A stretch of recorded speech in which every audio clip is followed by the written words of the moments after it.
All right, so one of the unfortunate things that happens in home care is that no one really plans for it. So no one really thinks about, hey, in 20 years when I need home care, what am I going to do? Rather, it's often like the examples we gave this morning where mom fell, broke her hip, dad had a mini stroke, they're in the hospital, and now this frantic scurry of identifying a home care organization and getting your parents transitioned back home becomes really pertinent. And so at Honor, what we've started to do is create relationships with the acute care providers so that we can actually be there when people had maybe not planned to need care, but absolutely do. And so I'm really thrilled that we have one of my colleagues, Mike Boggs, who runs our Dallas market, who brings a ton of experience across post-acute care providers, including Kindred, joined with Christy Kaplan from John Muir Health, who will talk to us a little bit about how a medical facility, an acute care setting, thinks about extending their care into the community with home care. Thank you, Kelsey. Thank you, Christy, for being here today. And welcome back to everyone to the second half of our symposium today. Hope that you're enjoying it. I know the afternoon will be equally exciting as the first half was. At the top of the morning, you heard about value-based care, about switching from fee-for-service to value-based care, about the transition that's going on in healthcare. You heard about that really looking at the triple aim, being improved clinical outcomes at a lower cost with an improved patient experience. And when you look at what's going on across the country, really the front line of that really is in the hospital, where a lot of that is going on. And also it's extending out, however, to the post-acute world. You heard Sean talk about the expense and the expense variation in the post-acute world. So at John Muir, where Christy is Vice President of Care Integration and Transition, this is really her major focus, looking at how do you bring the community together to provide coordinated care. So I know that Christy, I know that you've been at John Muir quite some time. Can you give us a little bit of information about your journey, kind of where you started, what you've seen change, and where you are today? Sure. So first of all, thank you for having me participate. I want to acknowledge my colleagues in the audience. I've got Christine Curie in strategy and business development, and Ann Orders in pop health, and I think Warren's here, who's our SNF. There he is, way in the back.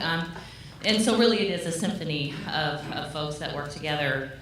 I started at John Muir Health 150 years ago as a labor and delivery nurse, and I equate, because I think you probably wonder, how the heck did you get into care coordination? It at the time was great. I had a baby, a little girl. That's where you start. You're a labor and delivery nurse. Everything's great.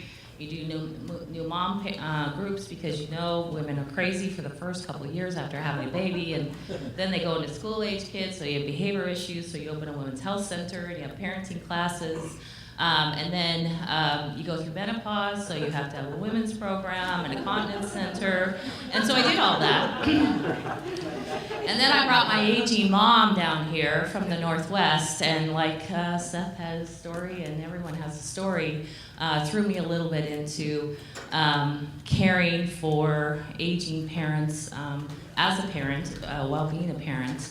And at John Muir Health really just had the good fortune to have the opportunity to move into this role at the end of 2012 to integrate across the continuum care. And I think what you said, I mean, initially, John Muir Health for me was very hospital, right? Everything happened in the hospital, you went to the hospital, it was all about the hospitals. And what has changed significantly, and more quickly even in the last 5 or so years, is really that shift focus of the ambulatory space, that space before and after the hospital that is most important to the health of our populations and for the longevity of maintaining wellness. So John Muir has several hospitals. It has a large physician network. It has obviously outpatient services. How are you organizing your efforts? Earlier today when we were talking, you used, I think, the word community. How are you organizing your efforts? So we do. We have 2 acute care hospitals, a behavioral health hospital, and 20. We have a John Muir Physician Network, which is a foundation that has 24 different practice sites within Contra Costa County, Alameda, and Southern Swano. And we have worked with two John Muir Medical Group as well as a Muir IPA, so around 900 physician specialists. Our efforts, though, John Muir Health has been a member of this community in Concord and Walnut Creek and beyond for a very, very long time. And the relationship that John Muir Health in the community is really based on a lot of long-term relationships. And so while we are really focused on what the work that we do, whether that be in an acute setting, in our trauma center, or in our physician practices, being the best that we can be, evidence-based and quality outcomes and measurement, we have always invested in our community and our community partners because we don't have the expertise with everything across the continuum. We know that we need to partner with many of you all in the room to help expand that continuum, that care transition for our patients and the populations that we serve. So about the process that you're going through, when you're looking at partners, for example, how are you evaluating those partners to make selections, or are you doing that at all? Yeah, we absolutely are. And I think this is not anything unique to John Muir Health. I think this is happening across the nation. But it is important for us to develop relationships with partners, care partners, community benefit organizations, and ensure that there is some transparency and some relationships so that we're able to talk to each other and evaluate what we're doing together. So from the post-acute care space, we are and have developed a collaborative with SNF partners and selected SNFs based on a process of evaluating quality scores, patient satisfaction scores, outcome scores, readmissions, that type of thing. So we have a SNF collaborative. We're in the process of selecting our home health collaborative, and we'll be moving into the home care space next. And this allows us to have regular meetings, share data, really have best practice, not in a punitive way, but in a synergistic way, so that we are able to do the best for our patients, learn from each other, and have the best outcome. When you started this process, what was the response from the post-acute providers, such as the SNFs and home health? Well, we have, they were very interested. I think that there was a lot of swirling going on at the time when we first sent out. I had a request for information, a lot of information we wanted. I think it was a little bit scary of a space. It's been kind of a traditional kind of model where you call the case manager because you've known her for a long time, and I send me your patients. And we recently went through a integration of our inpatient and ambulatory space caregivers like case managers, social services, and invested actually quite a bit of resources and financials into the build out of Epic so that we're able to create transparent documentation and longitudinal plan of care across the continuum. And when we did that, we developed something called the Care Transition Resource Hub, where we centralize all of that work that is done to get a patient from one level of care to the next, whether that be from a hospital to a SNF or to home health or whatever. What that does is streamlines that information and that work, authorization, what agency, where does the patient want to go, what does their insurance cover, and takes that out of the hands of the case managers and those teams that we are trying to keep focused on patients on the inpatient side. And we completed launching that in March, and iteratively it will get more robust and be able to serve other touch points within our health system. So our physician practices will be able to use this Care Transitions Hub. I need a patient to go to the SNF, and you can see what that does is it reduces patients going to the emergency room to get assessed to see which next level of care they need to go to. And from a patient perspective, it creates a single point of contact after a patient is discharged or someone that they can call. Previous to this, we would have families calling our case managers sometimes weeks after a discharge saying, I forgot, where was I supposed to go, when were they supposed to deliver, all of those kind of things. So we're really excited about it. Now, in the hub, do you use Epic as the data depository? Yeah, we invested in ambulatory build for case management. So we have ambulatory case management team, social services, senior services, that integrates with the inpatient build. The hub was kind of a carved piece of that, where it's very transparent that we would put in a discharge plan. That's in the hub, and you'll be able to see what's been secured, what's been placed, what's been authorized for that patient. So one of my experiences, both personal and professional in healthcare, is that communication is very difficult, a lot of misconnections, a lot of misinformation. Do you see the hub as being a strategy to help improve that? And if so, how? I think it's one of the strategies. I mean, I think that there are, and I think of all of the really smart, innovative people in the room of where there is opportunity around communication. I think we have one of the most sophisticated EMRs, or one of the most sophisticated in the world, but there still is challenges with communication, right? There's many agencies and organizations in this room that we still cannot communicate with, nor can you see the communications we have had, or a care plan that we've made, or vital documents that we have collected for patients. So communication is something I think that we need to continue to strive on, and that's one of the things that we need to get better at. In our world, we created this longitudinal plan of care that really is it's more patient-centric, not an encounter-centric. So you can see what the patient's goals are and what has happened and what their care manager has said and what's important to them. Standardizing assessments as well, so that patients are asked the same darn question at every touch point that they go to. They live with their daughter Susie, and she just moved to New York. How many times do we have to tell you the daughter has moved to New York? So those kind of things I think are going to be those things that are so important to patients. I think it's something to be said about what we all as clinicians think are important for patients. I think that's important, but sometimes we forget what's important to the patient. What do they want us to know, right? It is that their daughter's their caregiver. She lives in Sacramento. What does that mean if I'm hospitalized in Concord, or that type of thing? So. Now, when we spoke earlier, you mentioned something, I believe you call it a community advisory board, or maybe a patient advisory board. Mm-hmm. How long has that been going? What's your goal for that, and how does that inform what you're doing?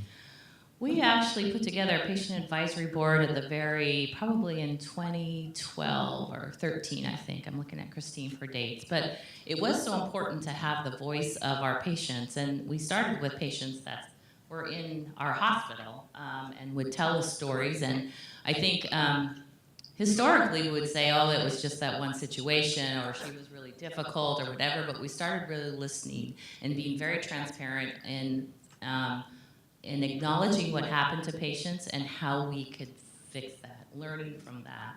And so we have a patient advisory board that meets with our key executives as well as our clinical teams, and we incorporate them into the work that we do with developing new programs or systems to get the perspective of the patient. In thinking about value-based care, value-based payment, when you're looking at organizing yourself, how did that impact your thinking versus where you were in the fee-for-service world? Well, we're still in both a little bit. We're moving more quickly into value-based, and I think that a way in which we approach that is that there are ways in which you need to take care of patients, and those are evidence-based, standardized care that crosses all of the populations, regardless of payer or where they live or what their diagnosis is. So if you start to look at that and expanding it from looking at the most, focusing on quality, because quality care is really cost-effective care. It's the right thing to do for patients.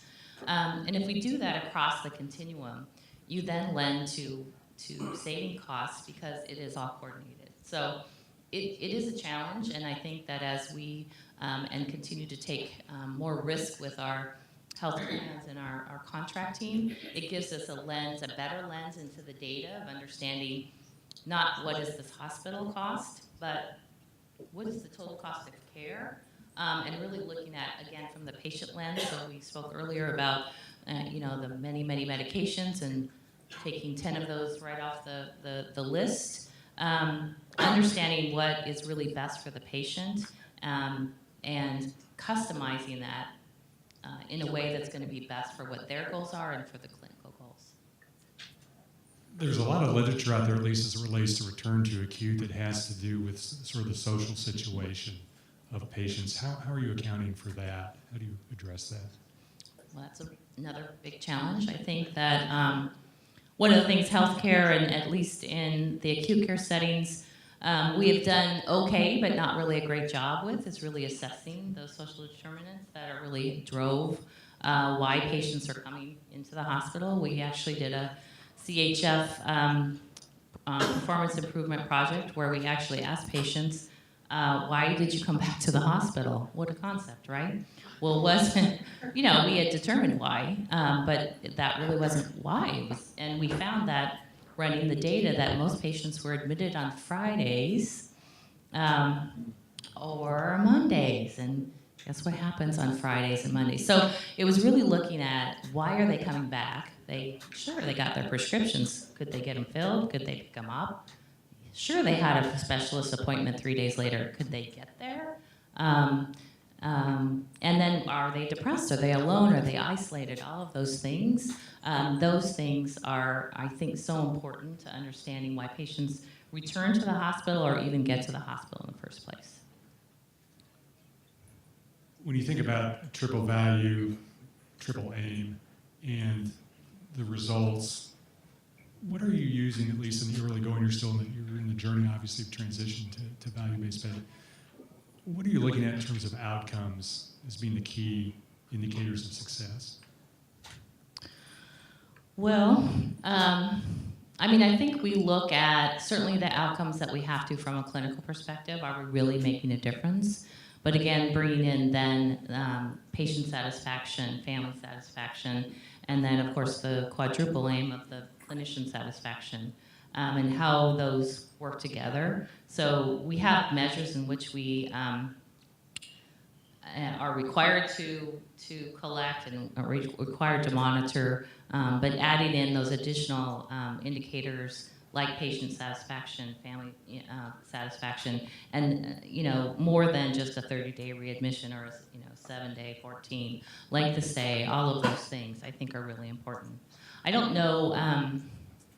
I think there are certain measures that may rise to the top in certain situations, but I think that we were talking about this at lunch, that more than ever, we have a ton of data. Not only do we have a ton of data, but it's good data.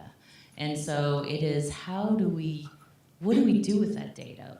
Actionable is one thing, but what is the action? How can we be thoughtful about what we're looking at? And we also talked about this as well, staying really focused on what are we trying to fix? What are we trying to make better? What are we trying to improve? Instead of taking, lots of different data points and trying to improve them all. And I think Seth mentioned this as well.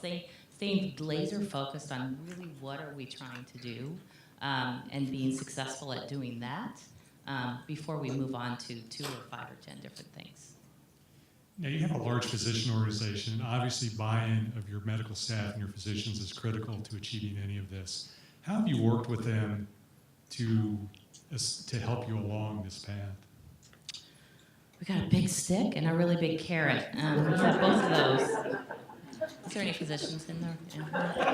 Any of my physicians in the room? I think what's different is, I think it really is, and I can say this coming as a nurse for many, many years and starting very early in a different age of healthcare, it really is a collaborative approach to working with physicians. And we joined the MSSP ACO, and we're very successful for over 3 years in the MSSP, and it really taught us how to integrate our care coordinators, our care and our infrastructure to support physicians in their practice to really make a difference in the outcomes. And when you provide value to each other, then synergistically you do better. And that, for most physicians, is a motivator. They do want a partner, they do want help.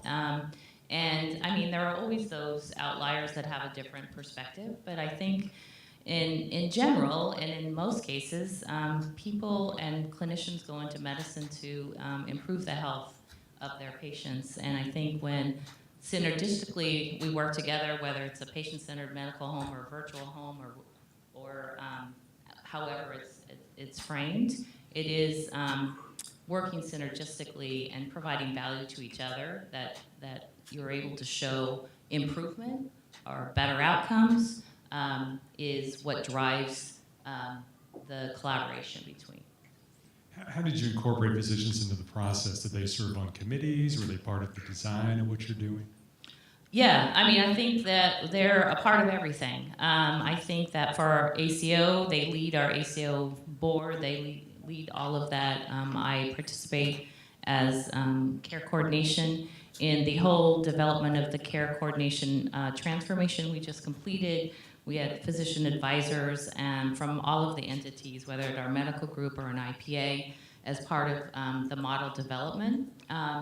And they really helped us look at what is important to them, and then also how they would be able to benefit from what we created, what would be visible for them, what would they be able to gain or collect from the work that we were doing that would help augment their work with the patient directly.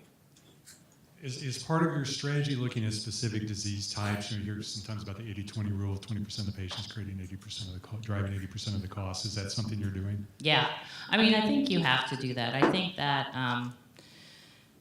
there are, and in the acute care and hospital setting, there are those things that patients come to hospitals to get cared for, and those are very complex patients, and those are what drives the cost, but also the utilization.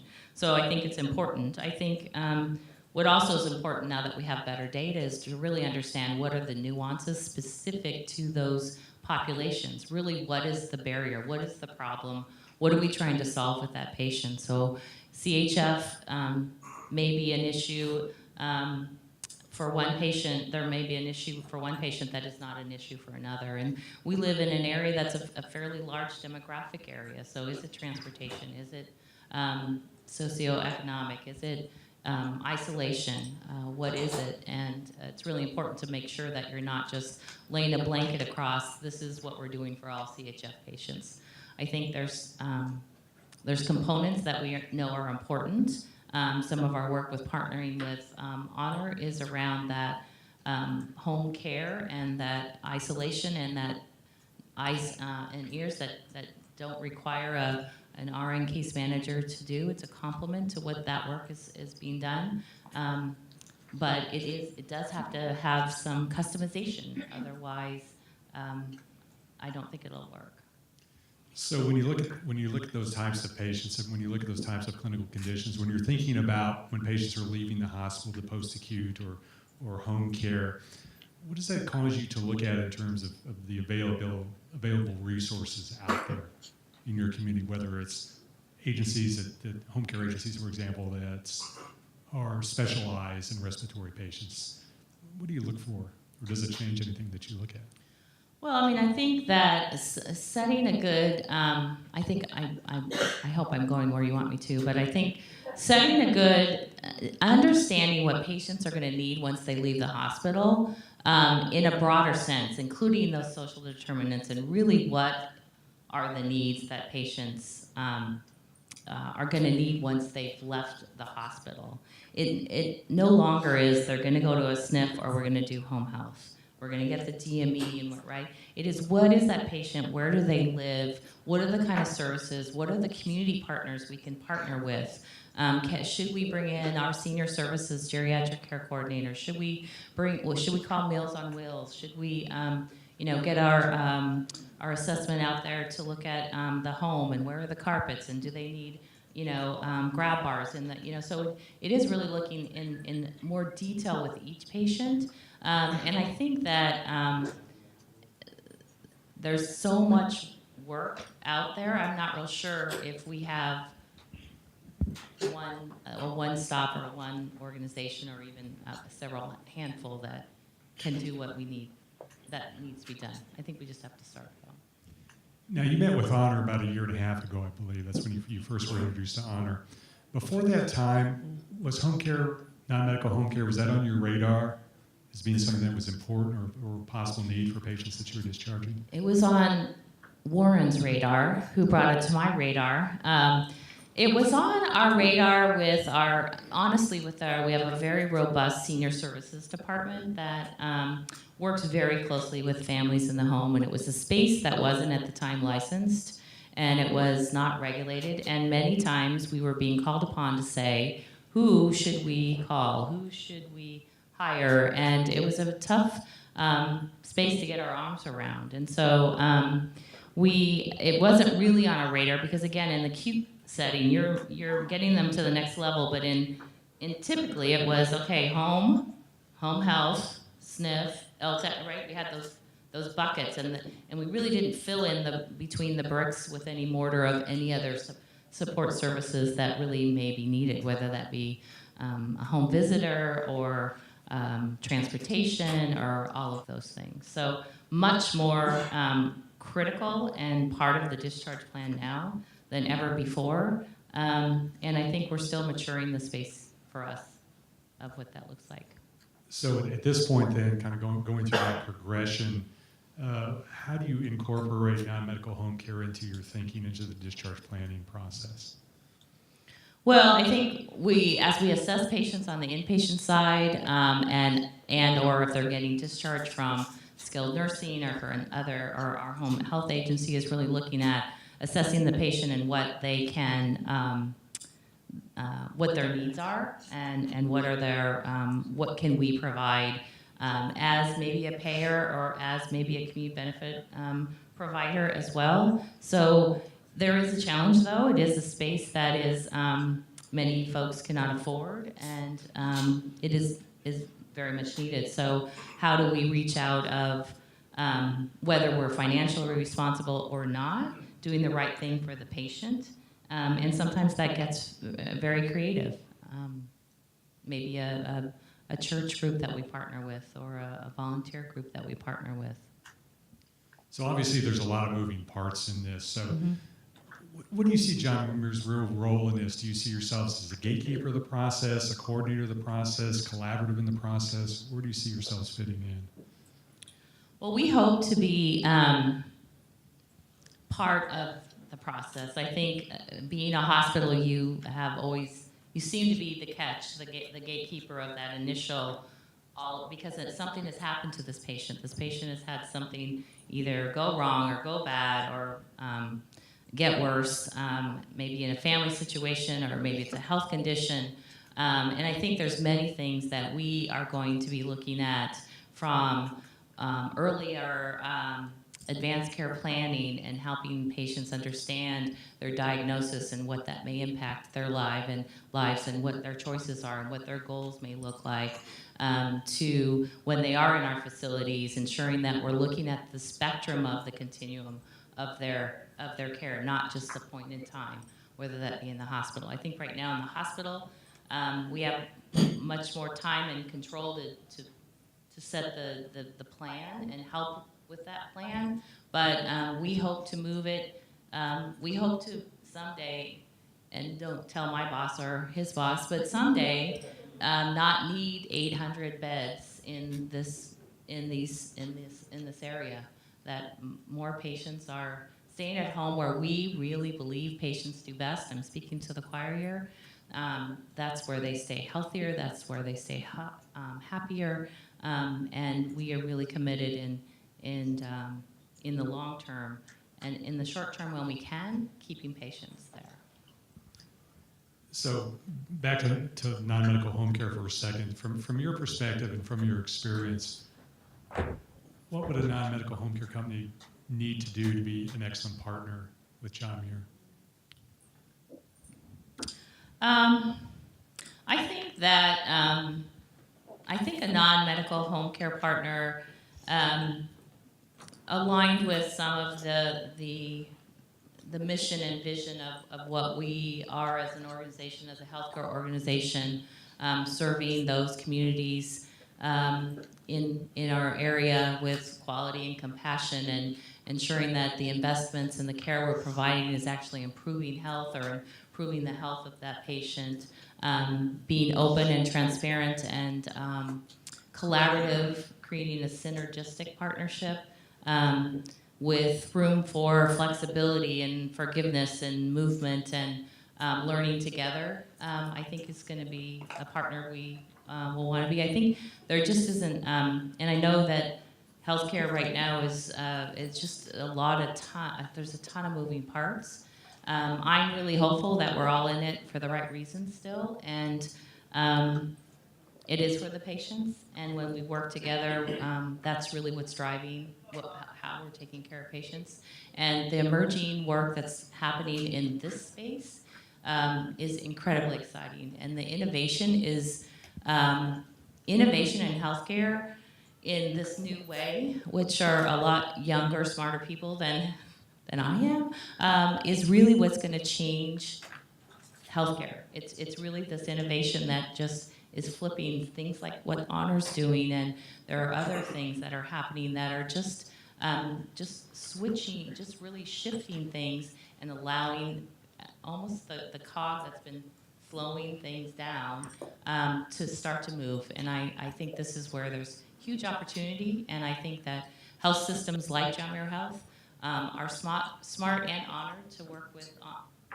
I shouldn't have said honored, but smart and honored to work with companies like Honor and other companies that are in the room here, because it is together is how we're going to move the dial. It's not going to be something done alone. I'm okay if you say honored, that's fine. Honored. Yeah, that's all right. We're honored you said honor. We haven't used the term, we haven't mentioned the term population health. So and that's obviously a hot term, it's out there, right? A lot. How do you define it from John Muir's perspective? Well, I would like to defer to my colleague out there, Ms. Ann Orders, who is running population health at John Muir. Do you mind? Thank you, Christy. No, we have a working definition, which is not one that we made up. It is managing the health of the population and being accountable for the health outcomes and total cost of care of our population. So it's kind of the working definition right now as I'm moving kind of around in the organization to speak with our physicians and the rest of our executives and leadership team about how are we planning to move forward in population health and what is our strategy. So that's how we're defining it. Yep. So is the population everyone at John Muir, or have you segmented it, or how do you we will do that. It's a great question. That's usually what people ask me. The first question is what population, and so it can depend. To us, it's the 350,000 people that we serve within sort of the John Muir Health, I would say, primary care physician network and area. And that can, wax and wane a little bit because we see a lot of people from much outside of our service area, but we would define it. And then we have specific populations like Medicare Advantage, populations that we're at risk for. So we would look at them in some of that information slightly differently, but it really is the overall about 350,000 people that we serve. So you brought up MA, Medicare Advantage. Are the payers very involved with what you're doing, or very interested in what you're doing, or that they wouldn't have much input into what you're doing? Yeah, I mean, we have a couple of full risk contracts that we have for lives for a couple of health plans, and we'll have more. I think that partnering with the health plans is important, but we are the ones taking care of the patients, and I think they value that we have this kind of continuum approach to taking the risk and and taking care of these patients across the continuum from the moment they welcome to John Muir Health to moving through our organization.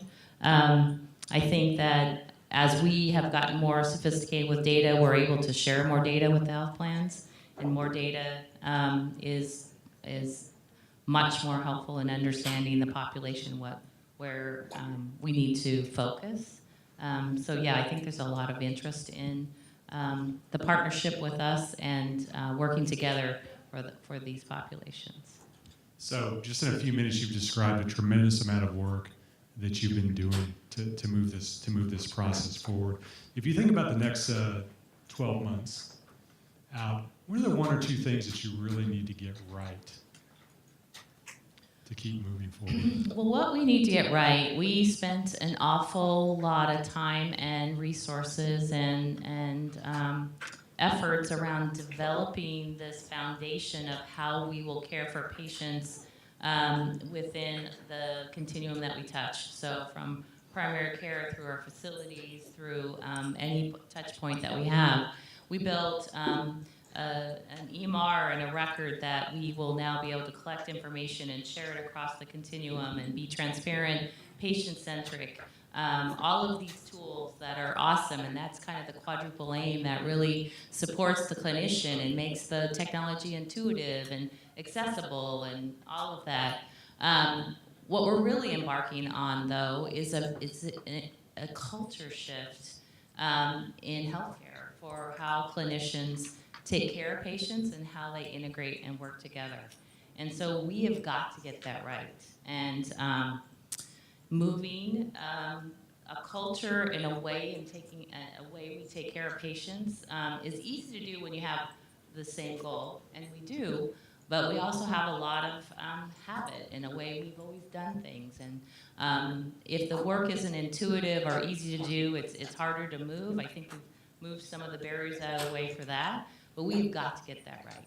We have got to get that right. And then secondly, I think, well, we get that right and move it, the culture and the work within our organization, we've got to engage with those that we're taking care of and who are taking care of those, so that we're learning and we're listening and we're educating and explaining where communication doesn't happen. It's not one way. It's got to be two-way. So ensuring that we are staying engaged and connected to those who we are caring for, so that we really are doing the right thing for them. We really are having an impact in their health, in their care, and ultimately in their outcome. Thank you. We've just got to appreciate that. We've got a few minutes left. Do we have any questions from the audience? Yes. So we're trying to talk to people down here and finding those systems. Where should we enter? We're talking to discharge nurses, we talk to your senior service center. Where would you direct us? Well, you're talking to me, and I think that I think there's always need for an individual family to work with honor. I think that's really important. I think what's exciting for me and working with Kelsey and team for over a year or so is to really look at how do we, and this is kind of the ultimate, as I mentioned, around the partnership for the family to see this partnership as one care team, right? So it is the John Muir Honor team that's taking you home, so that there is built-in credibility from both of our perspective, but the family gets to know us together and can trust each. So, I think from the perspective of any home care organization, I think it is important to align with health systems and to, as I mentioned, kind of the mortar, those pieces that really are fill in the gaps that are really driving patients back into the hospital, driving the success or not of a discharge plan or even health status. I think it's important that would be the approach. So, well, and again, different organizations are at different places. At John Muir Health, we've taken kind of the individual case manager chooses or the out of the equation. It is now something that we streamline, working with families certainly around choice, but also we want our name on that to ensure that if we're working with a care partner in the ambulatory space, that we really know who they are and trust what's going on and share information, data, outcomes. Christy, you mentioned patient choice in your last remark, and it's something that CMS talks a lot about, and something that we talk a lot about honoring during the discharge planning process. But I kind of think that patient choice is a big pile. Like, it's not actually helpful to families when they're at the point of discharge and they're overwhelmed, and when hospitals provide a list with a copy sheet from 1997 with Yes. 20 organizations is actually really, really unhelpful to families. It is. So can you talk about what you guys are doing at John Muir to actually add benefit and care to that family in this time of complete anxiety? Well, and is Sean still here or did he leave from CMS? Okay. Okay, let's talk about him. So, yeah, I mean, it's a requirement. We have got to give a laundry list, and we actually just went through this discussion with some very passionate case managers that work for our organization and patient choice. And you are absolutely right. I mean, it's the old proverbial, well, if it was your mom, who would you, right? And so, but again, we do have some regulations, and we do need to do that. One of the things that we have put into place is our preferred care network, our collaboratives, and so we're able to let patients know that here are your choices. These ones are ones which we have put through a vetting process, and certainly it's still your choice. This one happens to be around the corner from where you are. This one, here are the things that we've evaluated, their star rating and their quality scores and their outcomes and patient experience. And so I think you're absolutely right. I think we don't do the laundry list, that the copy of the copy of the copy that goes to the patient. And we're actually looking at a newer way of helping streamline that for patients. We haven't got there yet, but it is really around explaining to patients and their families who are helping them make these choices, what are they looking for? And we do have our own home care agency, so home health care we do. So we do have a lot of those patients. I think the comfort for patients with that is that if it says John Muir, then we are going to be, and that's why I think this collaborative and having partners that the patient sees there is some connection is easier for them to choose. I don't know if I answered your question, but that's what we're doing. Do you anticipate any market segmentation? So, for instance, home care agency A may be better at hospice care, or home care Z may be better at cancer support, things like that. Are you seeing any of that type of market segmentation? Absolutely. I mean, I think, again, we all can't be everything to all people, and even hospitals have specialties that they are better at than others. So, and we found this with our SNFs. Some do this.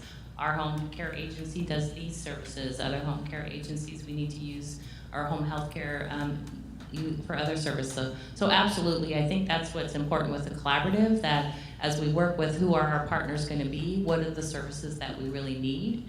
A lot of that is service measures. Can you be there on a Friday or a Saturday or after 5?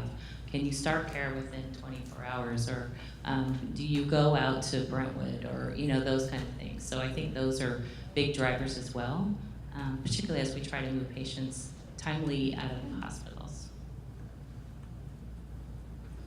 Okay, well, I think we've run through time. Christy, thank you so much. It was You probably bet. 3 times the Thank question you. you expected.